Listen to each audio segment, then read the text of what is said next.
Hello friends, स्वागत है आपका लेट्स गेन नॉलेज चैनल में। आज हम डिस्कस करेंगे 22 जुलाई का मोस्ट इम्पॉर्टेंट करंट अफेयर्स। तो चलिए स्टार्ट करते हैं। हाल ही में किस राज्य सरकार ने नवीन रोजगार छतरी योजना शुरू की? उत्तर प्रदेश। उत्तर प्रदेश के मुख्यमंत्री योगी आदित्यनाथ ने अनुसूचित जातियों के सर्वांगीण विकास के लिए नवीन रोजगार छतरी योजना शुरू की।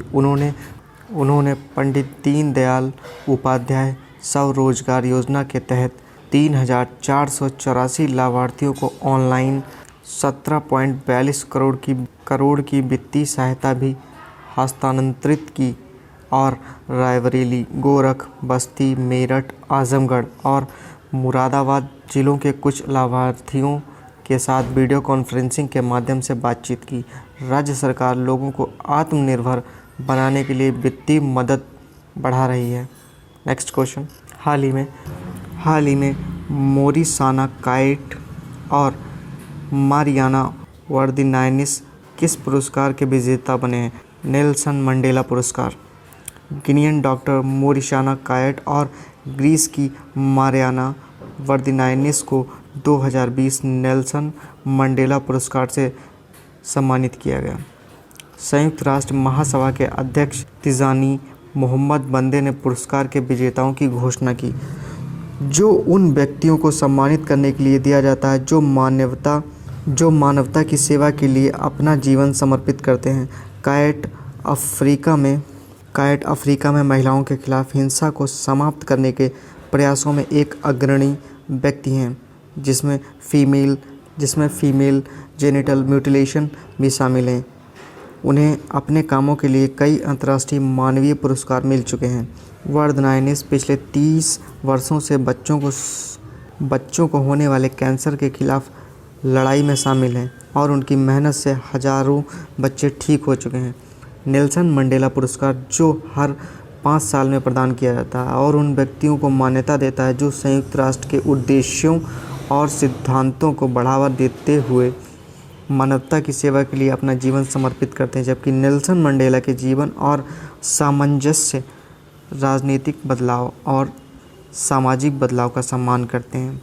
मंडेला पुरस्कार की स्थापना जून 2014 में संयुक्त राष्ट्र महासभा के प्रस्ताव द्वारा की गई थी। हाल ही में हंगरी ग्रैंड प्रिक्स 2020 खिताब किसने जीता? लुइस हैमिल्टन ने हंगरी के मेगा रोड हैंगरिंग में फार्मूला 1 हंगरी ग्रैंड प्रिक्स 2020 जीता। इसमें दूसरे स्थान पर मैक्स वेस्टैपेन और तीसरे स्थान पर वॉल्टेरी बोटास रहे।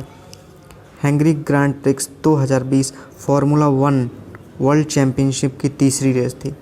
हंगरी की capital Budapest, currency Hungarian president Janos Ader.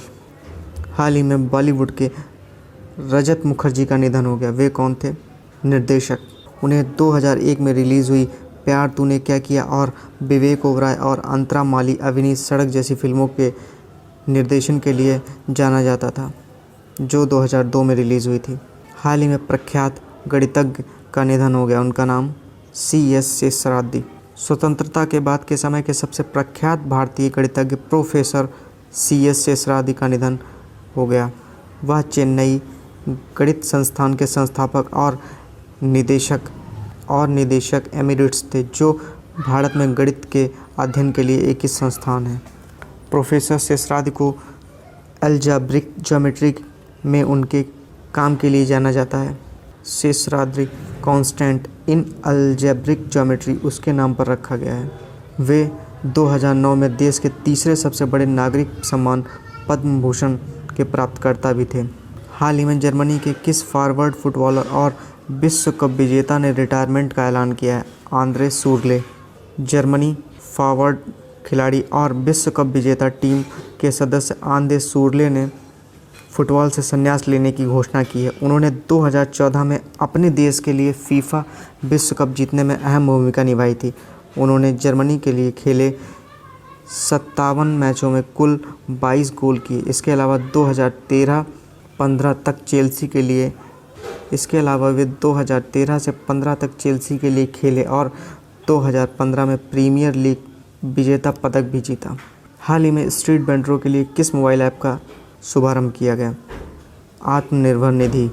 हाल ही में PM street vendor Atmanirbhar Nidhi mobile application launch की गई। इसका उद्देश्य योजना के तहत स्ट्रीट वेंडरों के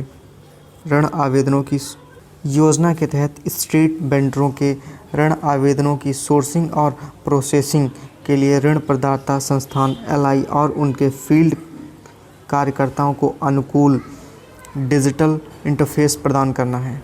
मोबाइल ऐप का शुभारंभ डिजिटल प्रौद्योगिकी के उपयोग को बढ़ावा देने की दिशा में एक कदम है और जो इस योजना की अधिकतम कवरेज सुनिश्चित करता है। मोबाइल ऐप से स्ट्रीट वेंडरों तक कागज रहित माइक्रो क्रेडिट सुविधाओं की डिजिटल पहुंच को बढ़ावा देने और योजना की कार्यान्वयन रणनीति को भी गति मिलेगी। एप्लीकेशन में विभिन्न विशेषताएं हैं, जैसे सर्वेक्षण में डाटा वेंडरों की खोज, आवेदकों के लिए ई-केवाईसी, आवेदनों की प्रोसेसिंग और रियल टाइम मॉनिटरिंग आदि।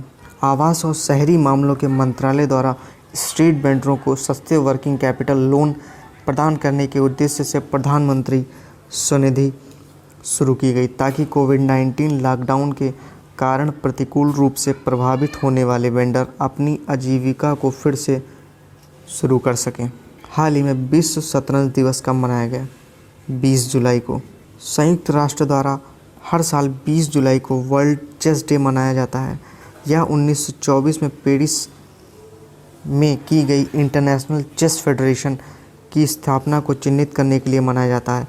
अंतर्राष्ट्रीय शतरंज दिवस 2020 मनाने के लिए शीर्ष शतरंज खिलाड़ी एक उच्च स्तरीय अभ्यास कार्यक्रम चेस फॉर रिकवरिंग बेटर में हिस्सा लेंगे। हाल ही में कार्डी डेंटेल विवियन का निधन हो गया। वे कौन थे? अधिवक्ता। रे मार्टिन लूथर किंग जूनियर के साथ काम करने वाले और नागरिक अधिकारों की वकालत करने वाले द रेव कार्डी डेंटेल विवियन का निधन हाल ही में हो गया। इसके अलावा उन्होंने साउथ क्रिश्चियन लीडरशिप कॉन्फ्रेंस का भी नेतृत्व किया और 2012 में इसके अंतरिम अध्यक्ष बन गए। साथ ही उन्होंने दक्षिण में बसों का एकीकृत करने और अहिंसक विरोध में प्रशिक्षित कार्यकर्ताओं को एकीकृत करने के लिए फ्रीडम राइड्स का आयोजन में मदद भी की थी। कार्डी डेंटेल विवियन को 2013 में बराक ओबामा द्वारा प्रेसिडेंशियल मेडल ऑफ फ्रीडम सम्मान से सम्मानित किया गया। इसके अलावा विवियन ने वोटिंग राइट्स एक्ट पारित करने में भी महत्वपूर्ण भूमिका निभाई, जब उन्होंने सेल्मा अलबामा में अश्वेत मतदाताओं को पंजीकृत करने की कोशिश की, जिससे सैकड़ों फिर हजारों लोग एडमंड जी पेटेट्स ब्रिज मार्च करने के लिए तैयार हो गए थे। हाल ही में ICAT ने कौन सा ई पोर्टल लॉन्च किया है? Aspire, automotive solution portal for industry research and education. ICAT international centre for automotive technology द्वारा automobile solutions portal for industry research and education नामक ई पोर्टल लॉन्च किया गया। यह पोर्टल जानकारी और विशेषज्ञता के आदान प्रदान करने में मदद से भारतीयों उद्योग की तकनीकी क्षमता में सुधार लाने और उन्हें आत्मनिर्भर बनाने और देश के समग्र सामाजिक आर्थिक प्रगति सहित ऑटोमोबाइल सेक्टर्स के विकास को सक्षम करने के लिए लॉन्च किया गया है। एस्पायर वन स्टॉप सॉल्यूशन के रूप में कार्य करेगा, जो प्रौद्योगिकी प्रगति से जुड़े मुद्दों पर भारतीय ऑटो उद्योग, R&D संस्थानों और शिक्षाविदों को प्रौद्योगिकी विकास विशेषज्ञ राय आदि के लिए एक साथ लाएगा। यह पोर्टल भारत सरकार के भारी उद्योग विभाग द्वारा विभिन्न क्षेत्रों के लिए देश में नवाचार, R&D और उत्पाद विकास को बढ़ावा देने के लिए एक मिशन के रूप में शुरू किया गया है। हाल ही में वैश्विक विनिर्माण जोखिम सूचकांक 2020 में भारत कौन से स्थान पर रहा है? तीसरे। ग्लोबल मैन्युफैक्चरिंग रिस्क इंडेक्स 2020 में भारत तीसरा शीर्ष देश है। वार्षिक वैश्विक विनिर्माण जोखिम सूचकांक रिपोर्ट अमेरिका स्थित संपत्ति सलाहकार द्वारा जारी की गई है, ताकि यूरोप, अमेरिका और एशिया प्रांत में 48 देशों के बीच वैश्विक विनिर्माण के लिए सबसे उपयुक्त स्थानों को रैंक किया जा सके। प्रत्येक देश का मूल्यांकन 4 प्रमुख क्षेत्रों में किया जाता है: bounce back ability, conditions, cost, risks. हाल ही में द एंड गेम उपन्यास प्रकाशित हुआ। उसके लेखक S. Hussain Zaidi thank you friends. अगर आपको ये लेक्चर अच्छा लगा तो प्लीज़ हमें कमेंट बॉक्स में ज़रूर बताएं और इस लेक्चर की PDF आपको डिस्क्रिप्शन बॉक्स में मिल जाएगी।